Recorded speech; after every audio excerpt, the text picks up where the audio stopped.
Welcome to The Explainer. Today we're diving into something called DBT, or Dialectical Behavior Therapy. And look, this is really for anyone who has ever felt just completely steamrolled by their own feelings. You know that feeling, right? 1 minute, everything's fine. And the next, bam, an emotion, maybe it's anger, maybe it's sadness, just crashes over you with the force of a tidal wave. It's totally overwhelming, leaves you feeling completely powerless. You can even get to a point where you're actually afraid of your own feelings, always trying to brace yourself for that next wave. But what if you didn't have to get crushed by that wave? What if you could actually learn how to, well, surf it? I mean, what if you had the skills to navigate the storm and find your balance again? All right, so let's get into it. How exactly do we learn to ride that emotional wave? Well, first, we've got to understand what's really going on and why our first instincts so often lead us down the wrong path. So here's the core problem. Our first instinct is almost always to fight back, to just push the feeling down, pretend it isn't there. But trying to put a lid on your emotions is like trying to hold a beach ball underwater. It's a losing battle. The more you try to suppress them, the more powerful they become when they finally burst through. Okay, so if fighting our feelings doesn't work, what do we do instead?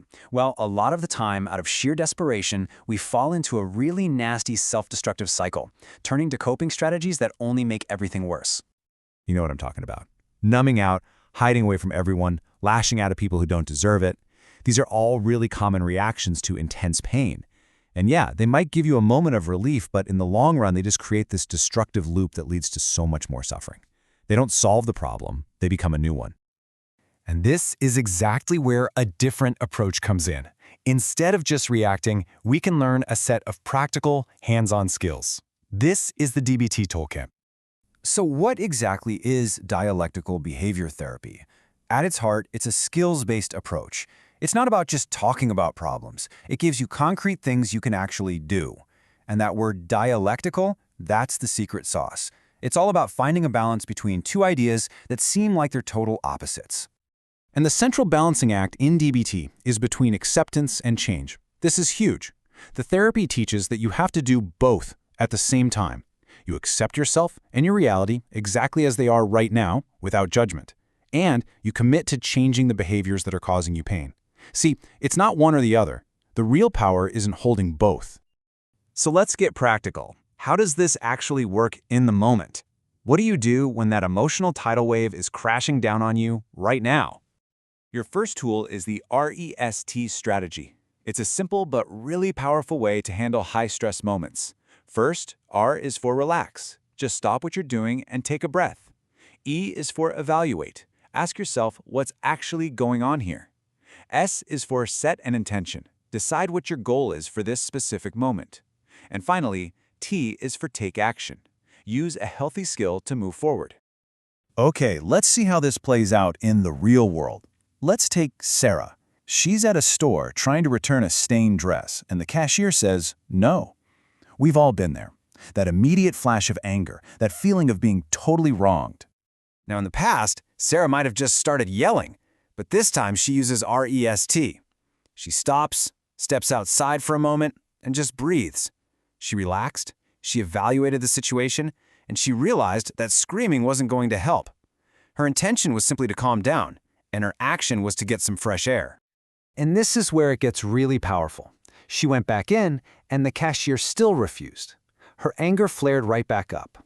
But instead of giving up, Sarah used REST a second time. She reevaluated, she noticed the trainee name tag, and then she calmly set a new intention: talk to a manager. And that action solved the problem. So the skill didn't just calm her down, it helped her think clearly enough to find a real solution. And that skill, being able to think clearly in a tough moment, leads us right to another core concept in DBT.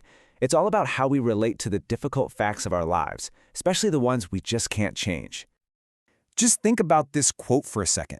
Fighting the past only blinds me to my present. When we spend all our energy getting angry at something that has already happened, we can't see the opportunities that are right in front of us. We're stuck fighting a battle that's already over. The skill to deal with this is called radical acceptance. And it's radical because it goes against our instincts. It means fully accepting reality just as it is.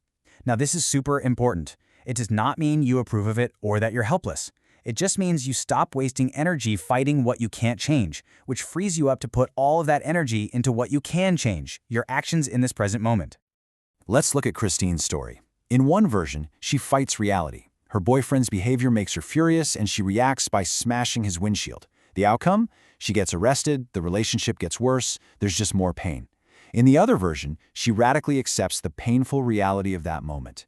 Instead of reacting, she uses a skill, like going for a walk.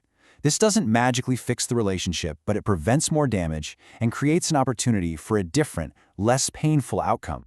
So, the final piece of this puzzle isn't just about surviving hard moments. It's about connecting all these skills to a bigger purpose. Because crisis management is just a beginning.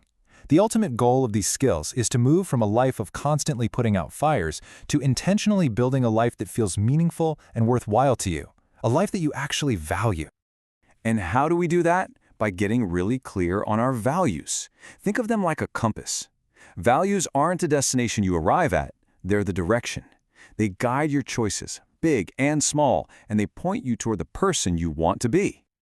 Ultimately, these aren't just abstract ideas. They are practical tools for navigating life's storms and building something meaningful. So that leaves one final question for you. What is one small step you can take today to live by your own compass?